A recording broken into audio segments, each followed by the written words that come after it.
chair. Okay. Hi everybody, I'm Christopher Carlton. I'm your fire chief here in Point Roberts. And there's some faces I don't recognize, but a lot of faces I do. So welcome today to this celebration of our veterans. Okay, on both sides of the border. So how many Canadians do we have in here today? So a lot of Canadians. A lot of Canadians. I just got nervous. How many U.S. people do we have? United States people? Okay. All right, we're outnumbered. Thank you so much. Who's had people that have served in the military? Okay, who themselves have served in the military? So thank you so much. So we're going to have some people coming up and speaking to you today, and I'll also come back up. But afterwards, we have Subway sandwiches and everything else in the bay, so please enjoy yourselves on those, and coffee, donuts, and those things. Okay? But thank you so much for coming and enjoying this day with us. And it's a celebration as well, so it shouldn't be all somber or gloom or anything, but we're here to celebrate those that have served us and then allow us to have the freedoms that we have today. Okay? So thank you so much for being here.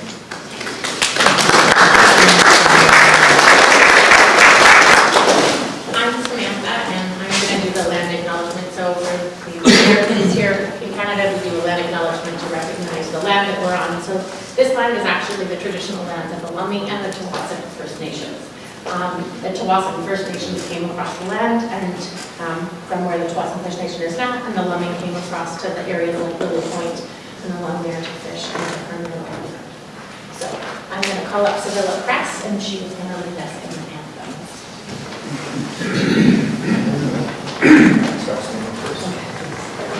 Good morning, everyone. My name is Sevilla Press. My father served. He was a professional baseball player for the Cleveland Indians. And when Pearl Harbor happened, sorry, I'm emotional, but he left his career as a baseball player to join the Air Force. And he also served as honor guard for Franklin Delano Roosevelt's funeral. It was the first president's funeral that was televised. And thank you so much for your service. I hope you'll join me.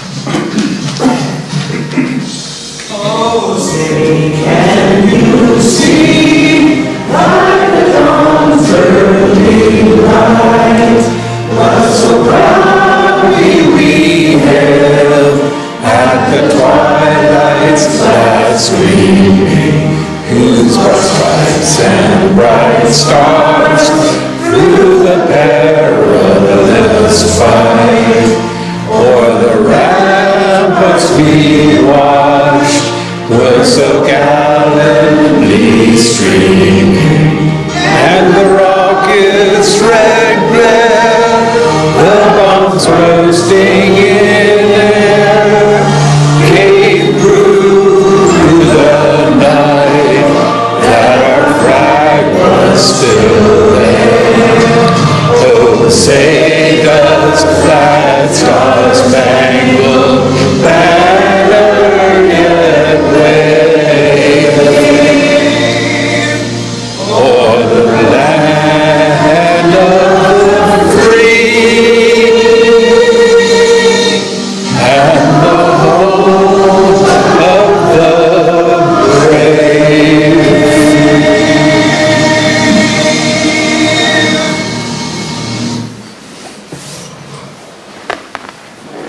Very nice voices. Everybody.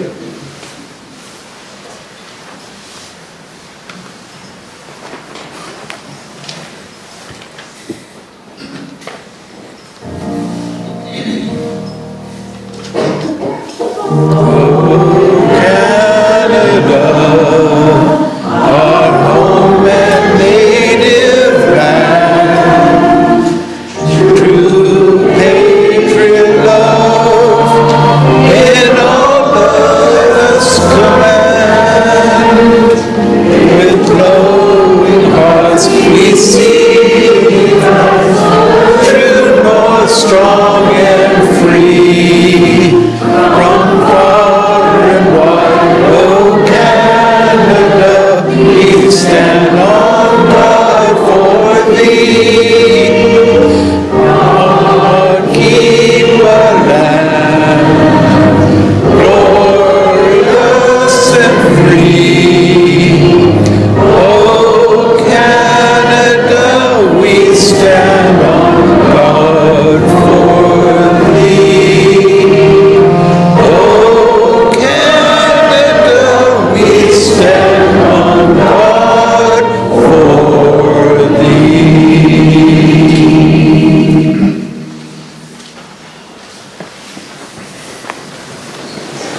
Seidel, who is a member of our Parks Board, director of our Parks Board, direct on track still. I'm Pratt, I'm Parks Board, I'm Sure, well, Service Care, and even I'm a taxpayer. And Bill is a serving member who was a drill sergeant and still tries to be one today.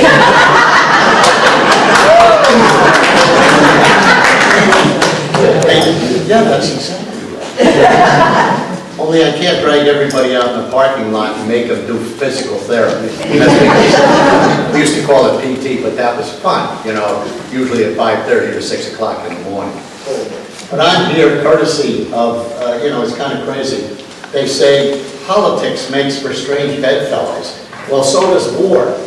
Because they'll say, how did you get here? Well, I could be a wise guy and say I drove over here. But at the end of the day, Mom was a corporal and a poor farm girl from North Dakota. And my father was a little street kid from North New Jersey. They got married in the Palmer house the day they dropped the bomb on Nagasaki. She was a corporal and he was a sergeant. And that's how things work. And by the way, before I go any further, I want to welcome the Canadians and the Americans, because I'll have conversations with some of our current kids running around. I call them kids. I consider somebody a kid like 30 or 40 years old, but and I'll talk to them and tell them things about Juno and Sword and Gold and Omaha, and I'll talk about these beaches, and someone will say, well, is that like in Acapulco somewhere? No. There were some Canadians that got on these wonderful boats and stormed the beach. Just down from them on Omaha, you had some Americans storming the beach. And now if you go there, it's just the gardens of stone that overlook these beaches of all these men and women that gave their full measure. But we celebrate that because it's two nations that were fighting for a common cause. It's kind of sad that we still have to revert to war and such, but that's unfortunately where we sometimes send our national treasure, which I consider to be our children. And maybe we can figure out one day how not to do this. But you know, but the old story like Roosevelt, old Teddy carrying a big stick and speak softly, sometimes works, and that's the way it is. I want to just say that, you know, you're just a little different. I mean, at 22 years old, think about me with a garbage can and a wood spoon explaining to you at 5:30 in the morning that you need to get out of your bed. You know, and that's where it starts. I was a drill sergeant. I was also a cavalry scout. I was 11 Delta. I was one of these guys that insists that it's very easy to get in and out of a helicopter, especially if you take the doors off. You know, and let's just go for a little ride one day. So I want to welcome and thank all of you folks. Today's a day of celebration. Remember Memorial Day. We think about those that have given full measure, and we remember those. And we think about those people today too. But today is a celebration of veterans. It's both Canadian, American, right? 1926, Woodrow Wilson said, hey, the war to end all wars, huh? Is that a misnomer? World War I, the war to end, yeah. There won't be any wars to happen this. Oh, no. So it was called arms to stay, and eventually what did we do? We got to a point where in 1945, Eisenhower and some senators and congressmen got together and really formalized it and made this into the day that it is today. So celebrate. If you see somebody, remember at some time there's nothing more lonely sometimes. And if somebody tells you you're not afraid, they're lying to you. But nothing more lonely than walking guard duty around Christmas time. And it's snowing, and you hear the crunch of the snow under your feet, and you're carrying your weapon at port arms. Because when I was in, we had guard duty at Knox, and I would walk around the armory, and we were given live ammunition because that was the time they had Symbionese Liberation Armies, and they had the anarchy in the United States. They were breaking into armories. We had orders, 22 years old, in the cold, with a bachelor's of science in marketing, walking around with a loaded 14, with orders to kill anybody that was on the fence. So, strange world. You do it. It's the only place in the world I've ever gone to work where I give them a piece of paper, sign my name, and they can do whatever they want to do with you. And that's really what it comes down to. So celebrate anybody that you know. Thank them. When you see them, thank them. And remember some of the stuff that they go through they never talk about. Just remember them. Just take care of them and say thank you and say hi. Thanks very much. Thank you for your service. Great that you come here today. Thanks, Chief. Thank you.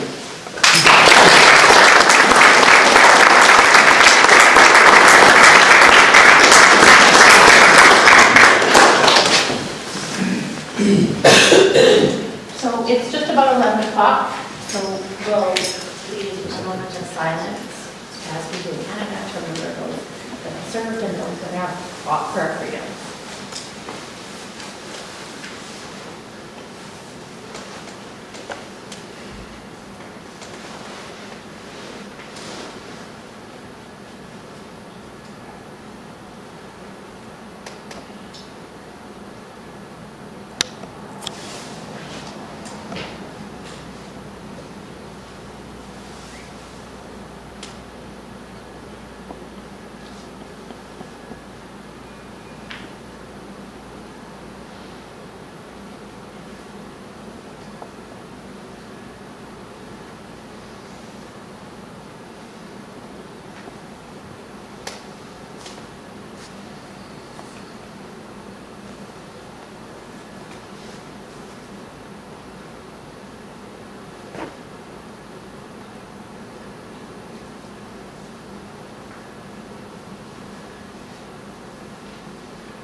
I'm going to invite Tom Walters to lead in the field.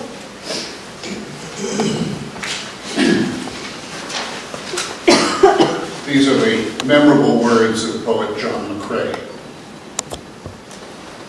In Flanders fields, the poppies blow between the crosses, row on row, that mark our place. And in the sky, the larks, still bravely singing, fly, scarce heard amid the guns below. We are the dead. Short days ago, we lived, felt dawn, saw sunset glow, loved and were loved, and now we lie in Flanders fields. Take up our quarrel with the foe. To you from failing hands we throw the torch. Be yours to hold it high. If ye break faith with us who die, we shall not sleep, though poppies grow in Flanders fields. And then Tom is going to read the list of those that are here serving today, that have served today, and also the family members of those that have served. Okay, I will, thank you very much, and I will apologize in advance if I mispronounce anyone's name. Please accept that apology. These are the former serving members who are with us today, of course, this is Veterans Day here in the U.S., and it is both our Veterans and our Memorial Day for Canadians. So those we thank for their service today: Bill Zidell, Army Drill Sergeant; Victor Zeev, third generation U.S. Navy; Dwight Anderson, served in Vietnam with the Marines; Tom and Margaret Aluka, Royal Canadian Navy; Gene Barrington and Kurt Bush, Army and Air Force; and family members to remember today: Arthur Stewart, World War II; Ernest Seeley, World War I; Frank Izzard, World War II Merchant Marines; Robert Clark, who died at Passchendaele; Elias Blaustein, World War II field medic in the Pacific; Richard Butter, I should say, and Audrey Oliver, who served in the UK; Frank Kress, World War II Army Air Corps; Andrew Taylor, World War II, served in Africa and Germany; Stephen and Christopher Duncan, served in the U.S. Navy; Robert Hicks, U.S. Air Force; Albert Walters and Jack Dennis, my two grandfathers, who were both wounded in the First World War; Howard Walters and Doris McBride, my aunt and uncle, who served in the Second World War; Jim and Bill Meekley, Marine and Air Force; Stephen O'Connor; Mick McCauley, who was a prisoner of war shot down over France; and Louis Pearson Lowe, who was a member of the Canadian Expeditionary Force, who died in the Battle of the Somme in World War I. Thank you.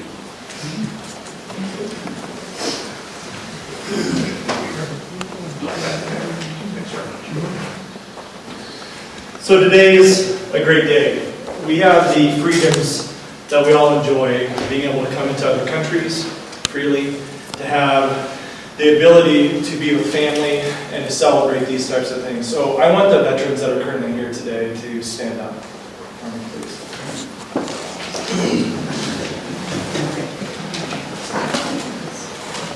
And I'd like everybody to take a look around. And thank you for your service. Thank you for allowing us to have the freedoms that we have, and for the sacrifices that you gave, not only through you, but also your families that served along with you. So thank you very much.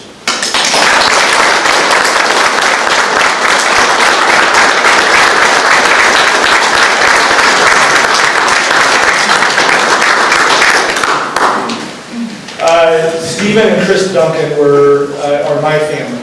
And my father, who has passed, I lost both my mother and father, but my father served in the Army, and for years, when I was a child, the random joke was he was a cook in the Army, and I thought that's all he did, was he was a cook. And it was years later that I figured out that he actually served, he was a soldier. He started his physical therapy, and after getting out of the Army, he went to medical school. And my mom and dad met in medical school. She was a nurse as well. So my family has served, my grandparents served as well. I did not have the pleasure of serving.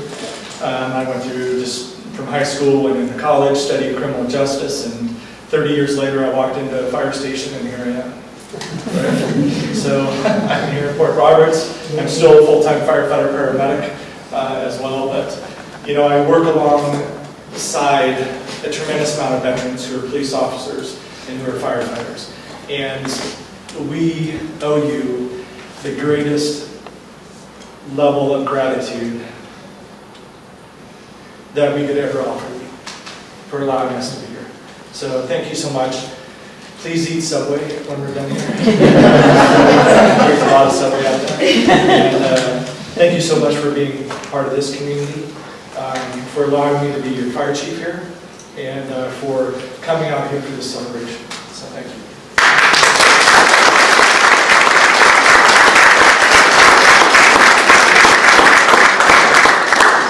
Is there anybody who wants to share a story of one of their family members before we go to the blessing?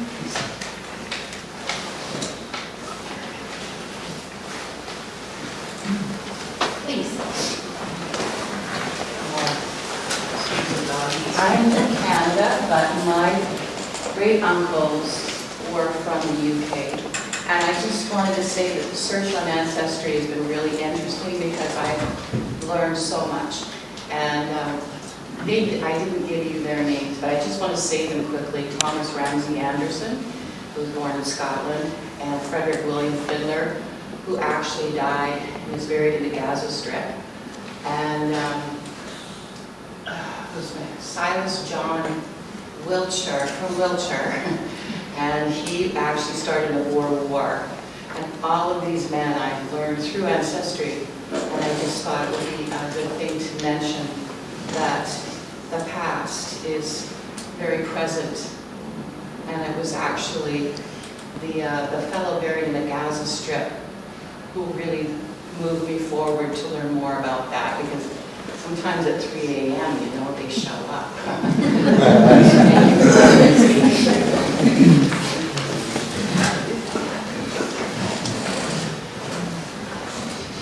I would like to say something, just a little bit of my family history. My grandfather was born in Minnesota. He immigrated up to Saskatchewan in 1905. He got a farm.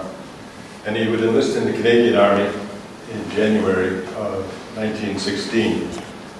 He was one of 36,000 Americans who served in the Canadian Army in World War I, 4 of whom earned the Victoria Cross. In fact, if you go to Saskatchewan, there's only one Victoria Cross, one winner buried in the province of Saskatchewan. And he was an American born in Portland, Oregon. Now, when I grew up in a different time period in Canada. I'm 75 years old here next month. And for 8 years of my life, I lived in a little mining town in northern Manitoba. And I realized growing up, even at that early age, there was only 2 places in town you could drink your beer. That was at the pub and at the Legion. And all my heroes drank their beer at the Legion.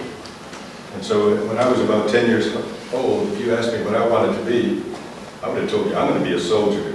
There's no doubt in my mind I was going to be a soldier. Because my father had served with the Regina Rifles in World War II. His older brother had served with the Royal Winnipeg Rifles. He landed on Juno Beach at 10 minutes to 8 on D-Day. One of my mother's cousins, his name was David Swedberg. He's buried in the Canadian Cemetery in Calais. He was with the Queen's Own Rifles, killed on the 30th of September, 1944. And I turned 18. I left home when I was 16. And when I was 18, I took a Greyhound bus and I went down to Great Falls, Montana. And I enlisted in the U.S. Marine Corps. That was in February of 1968. I wanted to fight, and the Marine Corps did not disappoint. I would spend over 300 days in direct combat. I would be wounded. I would lose a lot of friends. And I would come home just after I turned 20 years old. It was a crazy time in Canada. There was a lot of anti-Americanism, a lot of anti-Vietnam War. The Legion wouldn't even recognize us and allow us to be members of the Legion. And I said, that's it, I'm out of here. And I caught a job working on a Norwegian tramp freighter. And for the next 4 years, I traveled the world, living and working in Norway, working on a Norwegian luxury cruise ship. And then in 1974, I enlisted in the U.S. Army. And I could then go on to serve a 30-year career in the U.S. Army. I retired as a command sergeant major, that's the highest enlisted rank in the Army. I was a drill sergeant like he was at Fort Jackson, South Carolina. I did all 30 years in the infantry. It took me to many strange places. And then I would retire, come back here to Point Roberts, which I considered home. In fact, my mother's buried here in the cemetery in Point Roberts. She's dual like I am also. And then in 2007, I would have the opportunity, a very unique opportunity, to go and serve again. And for 13 years, I worked for the American Battle Monument Commission, the smallest agency in the federal government, but they're the people that are responsible for taking care of the overseas cemeteries from World War I and World War II. And I would serve 2 years as an assistant superintendent in a World War II cemetery in Belgium, with almost 8,000 buried there. And then I would be promoted and transferred down to Normandy, to Omaha Beach, where I was the director of the visitor center for 3 years. And that was an amazing experience. We get about 1.5 million visitors a year there. And we built a $30 million visitor center. And they'd gone out and hired a lot of local French girls that spoke passable English, but they didn't know anything about the Army, about the history of the landings and all that stuff.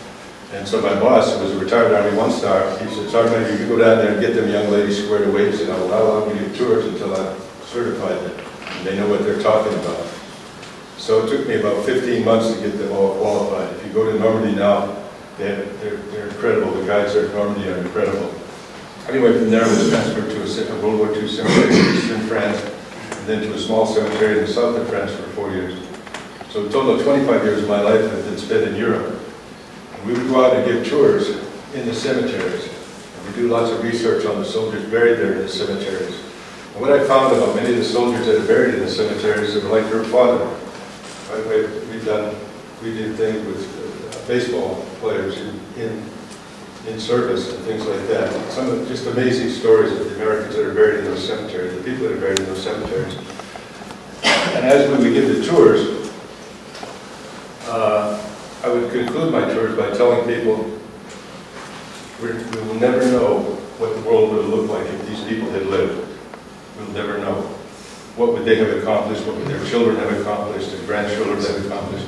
Sadly, we could never know, because they sacrificed their lives at an early age. But what we can know is what the world would look like had they not made their sacrifices. And that's why I think it's so important that we honor them and to honor those and everyone who has served to protect our freedoms that we enjoy in Canada and the United States. And may Canada and the United States always be best with neighbors and always live in harmony as we can. And it's been my honor It was my honor to serve 30 years in the military and 13 years with diplomatic status. Can you imagine a kid off a farm in Saskatchewan, I'm living in the south of France with an American diplomatic passport? It's okay, no better than that. Okay. But anyway, I just want to take this moment to stand up and thank each of you for being here. Thank you, Chief, for hosting this. And for me, it was just a real honor to serve with and do it all over again, even as bad as it was. So at times, I would do it again. Thank you.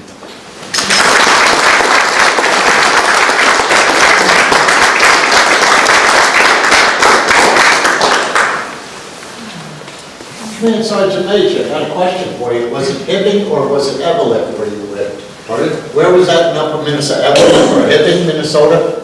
Where were you from? You Sorry, said- my grandparents were all Americans. Yeah, For those of you that, if you don't know your history, in 1905, Alberta and Saskatchewan became provinces. And the American government, or the Canadian government, Canada's always kind of clever. They look at things we do in the United States, and if it works, Canada copies. If it doesn't, they avoid it. They looked at the Homestead Act, and they said, wow, this is a great way to settle all this land up here. And so they did a huge advertising campaign down in the Midwest of the United States to lure Americans to come up and farm. And it's the largest out-migration of Americans in American history. There were an estimated 750,000 who came north. If you go out in the prairies in Saskatchewan and Alberta, you scratch anybody's ancestral attic, you find out they probably got some Americans there in the closet. There were 750,000. At one time, 2 out of every 3 people living in the prairies were in fact American. And they had large families. And I'm asking that because all my relatives on my mom's side, they're all North Dakota farmers, you know, those Norskies up there. well, I'm a North. Yeah. Yeah, and so I'm listening, it's always from northern Minnesota. Well, my gosh, I know where that is. Well, one grandfather was from Wisconsin. My grandmother was from a little place called Juneberry, Minnesota. And my grandfather was from a place called Sacred Heart, Minnesota. They're in Sacred Heart, Minnesota, I was going to ask. But that's why Alberta is probably the most American of all of the provinces in their outlook and everything else, because of the strong American influence of all the Americans that came up. And so America, you know, I could go on about it. Maybe they'll serve lutefisk one of these days over the hill. All right? I just have to tell you this funny story, because my mom and dad, the 4 kids from a farm in North Dakota, and my dad from New Jersey. He had been born on a farm in Scranton, Pennsylvania. So people said, well, yeah, you know, it's like that how I got here, because mom and dad got married that day they dropped the bomb. But even further to that, there was another backstory. So my father, being a poor kid, this kid from Jersey, he used to play, he loved playing baseball. So he used to go over to these guys in Jersey City, and back then they had these teams that like semi-pro ball games. And there was a place in Bloomfield, there was a field called Roosevelt Field. So they used to play, and I used the correct name, they used to play the Negro baseball leagues. And my father would talk to me about Cool Papa Bell and Buck O'Neill, Buck Leonard, Josh Gibson, all these baseball players that played in obscurity. So he knew how to play second base. So you'll get a kick out of this. He's in a tent out in Grand Field in Chicago, and they were all backfilling for guys that died in theater. So they'd cut the orders, they'd go get on a train, a plane, whatever. And they'd end up backfilling out in the different theaters of war. So my father's playing baseball, and they're out in Grand Park, and one of the generals is looking out the window. And he turns to the first shirt and he says to him, do we have a second baseman? And the first shirt's like, no, we need a second baseman. He says, who's that? So my father was a combat engineer. He was always in the middle of it. So the next thing you know, my dad tells me, he says, I was up in the general's office that afternoon. And my father was, I joked with him, he was about as tall as a mic stand. You know? But he was like little Bobby Richardson. He could really play second base. So General says, so what do you do? What do you do for what? Come on, you need to do something for me. I made you my second baseman. And my father, it turns out he could talk a dog off a meat wagon. So there's pictures in Chicago. If you get into some of these old, where they have World War II posters and recruiting posters, that sergeant sitting at the desk is my father saying, join the Army. He was on, he had 2 floors over on the South Street, and he was a recruiter. That's how he met the Strawberry Blonde from Bismarck, North Dakota. He was a recruiter over at Kankakee, Quincy, and Burlington. She used to do the triangle, lived up on the north side. That's where they had all the wax. And they met, and that's how they met, was because my father could turn a double play. So anybody says, how'd you get here? I tell everybody, just learn how to play baseball. It'll be just fine. It'll be all fine. So, just you're exactly right. I mean, we always remember why people go and give full measure, and why they stand the parapets and walk the parapets to protect this nation. And you just remember what Lincoln said, some of the best speech in 221 words. And just to paraphrase from it, it said that the dead shall not die in vain, but this nation under God shall have a new birth of freedom. And that was one of the 221 words that he said, that the honored dead, that we take increased devotion to that cause, and they shall not have died in vain. So you remember those gardens of stone. I've been to Europe. I visited in Belgium and overlooking the beaches. And you remember that. And that they did not end. What would this world have looked like if they hadn't given full measure? So that's what you always remember about a good soldier. Let me share one more memory of Omaha Beach. I was just back in France. I was just back in France this past June for the 80th anniversary. The superintendent there at the cemetery is a personal friend of mine. He and I were hired at the same time. And it was an incredible experience, because there's an organization called the Greatest Generation Foundation. And they went out and they rounded up all these World War II type people, the greatest generation. And so I was there for 3 days helping out at the cemetery. The 5th of June, we completely shut the cemetery down for rehearsals. And then, of course, the 6th of June was a ceremony where President Biden and President Macron were there. It was my 3rd presidential visit I've done. But this one was very special because we had 54 veterans there. The average age was 99.7. 99.7. And the Greatest Generation Foundation had rounded all these folks up. Now, they were not all American. We had 4 that were actually Germans that had been captured there at Normandy. They were all about 100 years old. There were 2 Russian or Ukrainians. One had fought at Stalingrad, one had fought at Leningrad. And there were 2 French veterans. One who fought in North Africa with the French Foreign Legion, and then another one who fought with the famous 2nd French Armor Division that liberated Paris and Strasbourg. There were 3 French resistance fighters, 1 woman and 2 men, who were probably about 20 years old at the time. They were decorated for resistance activities. And we had 4 Holocaust survivors. This was the last gathering of the Greatest Generation. And I flew over there to be part of that because it will never happen again. It will never happen again. That generation, that's our parents, as I look around here, that's our parents' generation for most of us. That will never happen again. But I had the honor of being there this past June, and it was an incredible experience. I wish I could take every one of you and walk you through a cemetery, and I could go for hours out there and tell stories and share stories of the people who are buried there. My 3rd cemetery, for example, Dick Clark, American bandstand, his older brother was buried there. Son of Sinclair Lewis, the first American to win a Nobel Prize for literature, was buried in that cemetery. And there's so many incredible stories in those cemeteries. Part of what I try to do to help keep their memory alive, though somebody mentioned ancestry.com, I post pictures. There's a site called Find a Grave, some of you may have heard of it. I posted over 27,400 some photographs on that site of headstones of soldiers and their stories and that sort of thing. It's things that I try to do to keep their memory alive.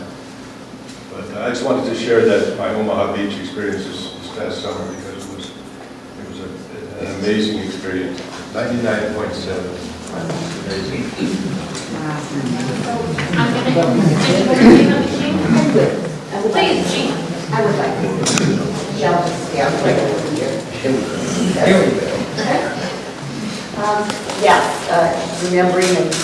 remembering the veterans and remembering families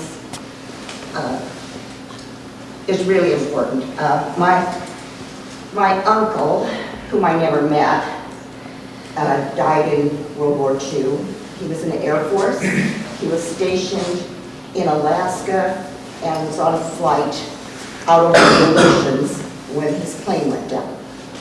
And my grandparents and my mom and her sister lived in the Dakotas, and his wife there too. It was a horrible thing for them because he was declared missing, not deceased, missing. And so for years, there was hope.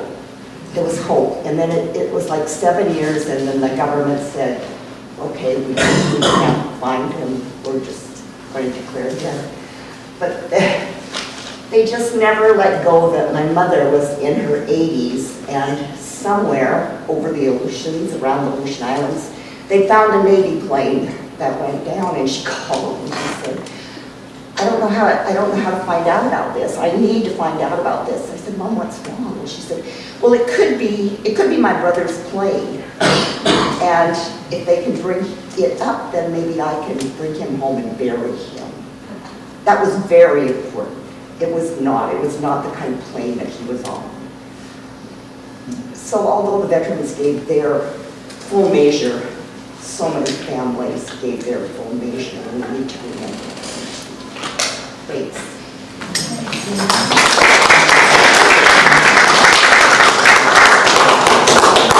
So I'm going to call up Deb Marr, who is going to do blessings for us.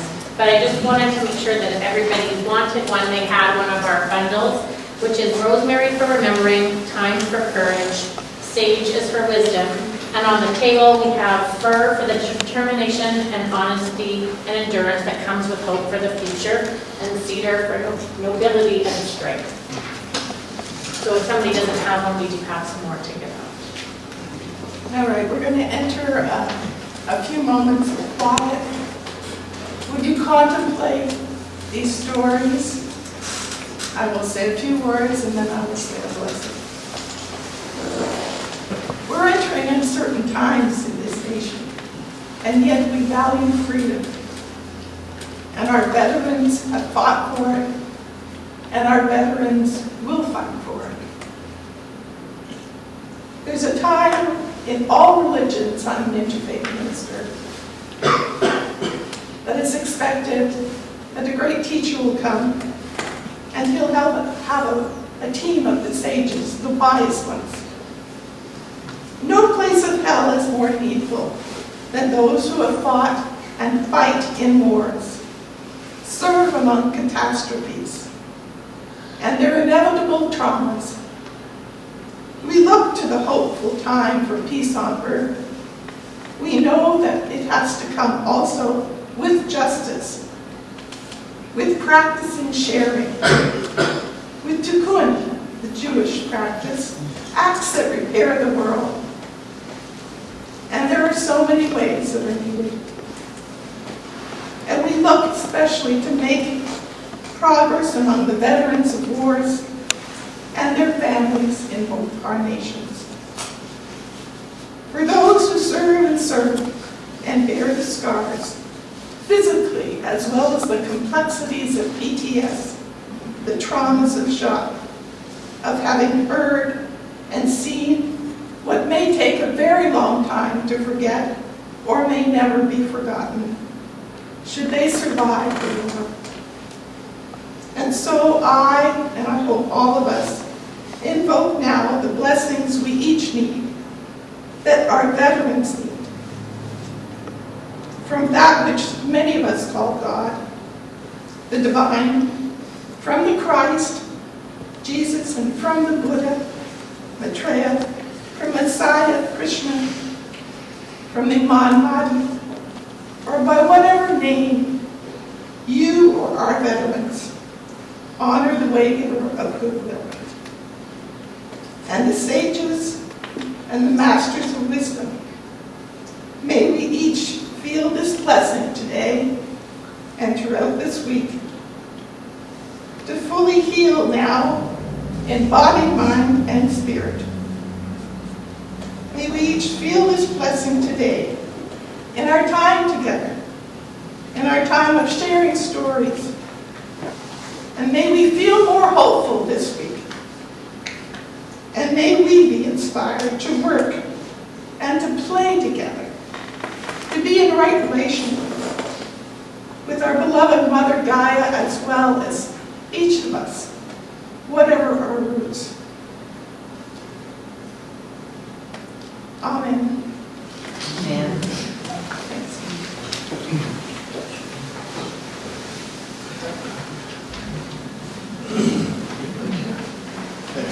I want to give special thanks to Samantha.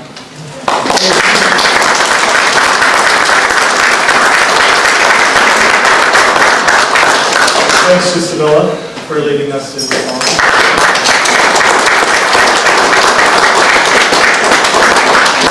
So, special day. So, make sure you guys get some enjoyment out of today too. And the blessings of everything that we have, the ability to share with one another. Being cross borders, we're a very tight-knit community here of Canadians and Americans. And during the pandemic, I always somewhat joke, but I say, you know, we had mortal enemies became friends during the pandemic. Now they're mortal enemies again because the pandemic's over. But they took care of each other, and we extended ourselves. So I believe we should always do that each and every day. There's really no reason not to be nice. You never know what somebody else is going through, what they're dealing with. And just being nice to them, acknowledging them, recognizing that they exist can change their entire day. So please be nice to each other. Please understand we're a strong community and we take care of one another, regardless if there's a border there. Okay? And bless to all of you that are served and to your families. And please eat Subway today. And God's grace to all of you. So,